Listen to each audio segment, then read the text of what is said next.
పిల్లలు ఇప్పుడు మనం ఒక సైన్స్ ప్రయోగం చేస్తుంది. ఓకే,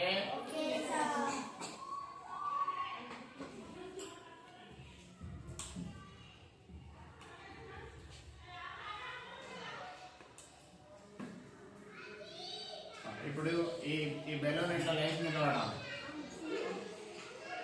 ఇది హాట్ వాటర్.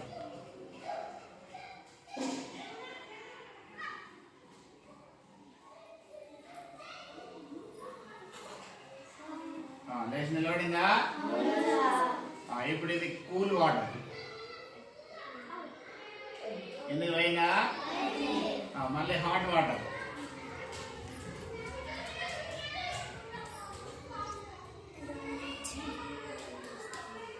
నిలబడిందా అంటే ఎందుకు ఇది లేస్తుంది? దీంట్లో గాలి ఉంటుంది ఆల్రెడీ.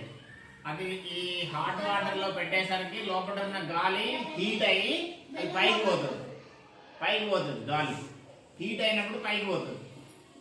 కూల్ అయినప్పుడు మళ్ళీ సంకోచిస్తుంది, కిందికి పోయింది.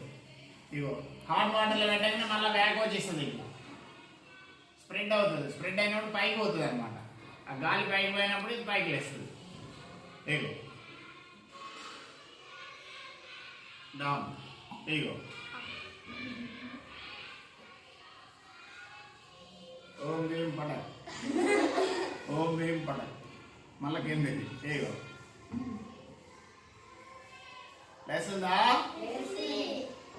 సో దీంట్లో ఉండే సైన్స్ ఏంటిది అంటే, దీంట్లో ఉన్నటువంటి గాలి ఏదైతే ఉందో ఆ గాలి మనం హాట్ వాటర్ లో పెట్టినప్పుడు లోపల గాలి హీట్ అవుతుంది. హీట్ అయి తేలిక అయినప్పుడు అది పైకి పోతుంది.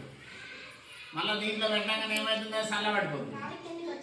మళ్ళీ సంకోచించి మళ్ళీ కిందికి వెళ్ళిపోతుంది గాలి. మళ్ళీ దీంట్లో పెట్టగానే మళ్ళీ పైకి వెళ్ళిపోతుంది. ఇది అన్నమాట దీంట్లో ఉండేటువంటి సైన్స్. సో ఈ వీడియో కనుక మీకు నచ్చినట్లయితే మా ఛానల్ సబ్స్క్రైబ్ చేసుకోండి. మరిన్ని సైన్స్ ప్రయోగాలు మీకు అందించే ప్రయత్నం చేస్తాం. Thank you.